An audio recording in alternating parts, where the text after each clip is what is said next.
Hi there, Professor Jared here.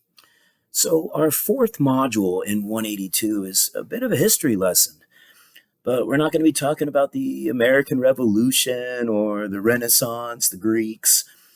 Recall that all of recorded human history, from Gilgamesh to artificial intelligence, all of that has occurred in less than 6,000 years, which is the literal blink of a geologic eye. Earth's history is vast. It is deep. It is so much greater than early pre scientific humans could have imagined. And how do we know? Well, that's our initial focus today, an incredibly powerful and precise technique that's founded on basic chemistry known as radiometric dating. Remember, when Darwin was formulating his profound idea, many in Europe still believed the Earth to only be about 7,000 years old. The concept of deep time, as demonstrated by geologic gradualism, described by Hutton and then Lyell and then embraced by Darwin, was radical. But even those 19th century Europeans didn't fully grasp how old this planet is. However, the development and then the application of radiometric dating, first by Ernest Rutherford and Bertram Boltwood in the early 1900s, would demonstrate just how mind-bogglingly old our solar system is. So in Module 4, we have a history lesson that is much bigger than us humans. We'll discuss the birth of our solar system, the very first biological cells, the evolution of the larger, more complex eukaryotic cells, which is actually just prokaryotic cells working together, the evolution of eukaryotic cells working together in what are to be known as multicellular organisms, the colonization of land by plants and fungi, the explosion of animal life in our oceans, the impacts of mass extinctions, and then the subsequent adaptive radiations. It's going to be a fun module, so buckle up. Radiometric dating is based on the measurable decay of unstable radioactive isotopes called parent isotopes, like the large nucleus here of uranium 238, composed of 92 protons and 146 neutrons, which is going to consistently eject 2 protons and 2 neutrons at predictable rates. It's going to decay into its stable daughter isotope, thorium 234. So the actual atoms, I'm not worried about that. That's less important here. What is important to grasp is that radioactive decay is both measurable and it's predictable. The rate of radioactive decay is expressed by what is known as the half-life. And that's simply the time required for 50% of that unstable parent isotope to decay into the stable daughter isotope. So, regardless of what element we're talking about, regardless of the unstable parent isotope, all of these atoms are going to express the same exponential decay curve. And it's going to look like this. So on the y-axis, this is the percent of the unstable parent that remains. Here we have 100% at time point 0. So when we go from 100% to 50%, that's 1 half-life. When we go from 50% to 25%, that's 2 half-lives. And so at this point, the object has 50% of the unstable parent remaining and 50% of the stable daughter. half of 25 is 12.5%, the third half-life, and you get the idea. So the y-axis remains the same. However, the time scale of the half-life on the x-axis is going to change depending upon what type of atom that we're talking about. So, for example, probably the most famous and widely used unstable parent isotope is carbon 14, which we'll talk about more on the next slide. But it's going to decay into nitrogen 14, and it takes 5,730 years for half of the C14 in the sample to decay to N14. So again, if the sample has 50% of the C14 remaining and 50% decayed to nitrogen 14, then one half-life has passed and it's 5,730 years old.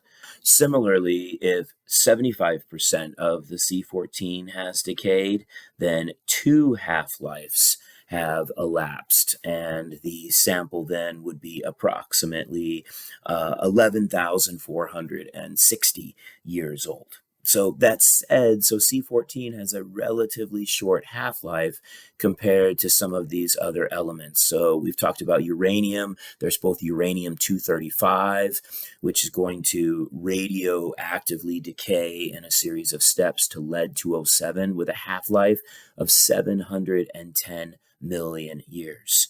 Whereas uranium-238, which is where we started, this one leads to lead-206. So this is 4.5 billion year half-life. So that said, just like there are elements with really long half-lives, there's also elements that have really short half-lives. So unstable phosphorus-32 has a half-life of just 14.3 days. So some of these unstable isotopes are going to be really relevant for biological research, which require shorter time spans. All right, so now let's hone in on probably the most widely used radiometric dating technique, radiocarbon dating. So if you don't remember from chemistry, there are three types of carbon. So the most common type of carbon, carbon 12, of which 98.9% of the carbon in the atmosphere, as well as in our tissues, is carbon 12. If you remember from the periodic table, carbon is the sixth element, which means it has 6 protons. 12 refers to the atomic mass, so 6 protons and 6 neutrons gives us carbon 12. Two unstable isotopes. Carbon 13 has 1 additional neutron, giving it an AMU of 13. And our carbon of interest is carbon 14, which has 2 additional neutrons, hence 6 plus 8, carbon 14. But importantly, only 1/10 of 1% of the carbon, both in the atmosphere as well as in our tissues, is carbon 14. It has a relatively quick half-life of 5,730 years. So here's how it works with respect to living organisms. So recall that the majority of our atmosphere is nitrogen 14, about 78%. So this nitrogen is constantly being bombarded by cosmic rays from the sun, which is going to force extra neutrons as well as extra protons, creating carbon 14. Chemistry is less important, but what you do need to know is that carbon 14 is continually being created in our atmosphere. We know that photosynthetic organisms, like the tree in this diagram, require CO2 in order to do photosynthesis, and they're going to assimilate that carbon into their tissues as part of the glucose molecule. Now, the trees and the other photosynthetic organisms, they cannot distinguish between carbon 12, carbon 13, or carbon 14. So they're taking that C14 into their tissues. The C14 then passes to the herbivore that eats it, and the carnivores further up the food chain. So what that means is all living organisms, photosynthetic organisms, herbivores, carnivores, all carbon-based life, which is all life on planet Earth. 0.1 of 1%, 1/10 of 1% of the carbon in my bones while I'm alive is C14. However, after the organism dies, it is no longer metabolizing, it's no longer feeding, it's no longer taking in new C14.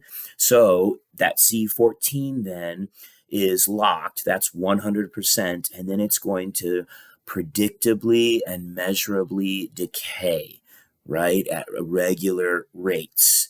And so when we recover those old human bones or those Pleistocene mammal bones, we can look at the relative proportion of C14 relative to the stable daughter N14 to determine how long ago that organism lived. So radiocarbon dating is a wonderful tool when you're trying to date an organism like Smilodon, the saber-toothed cat.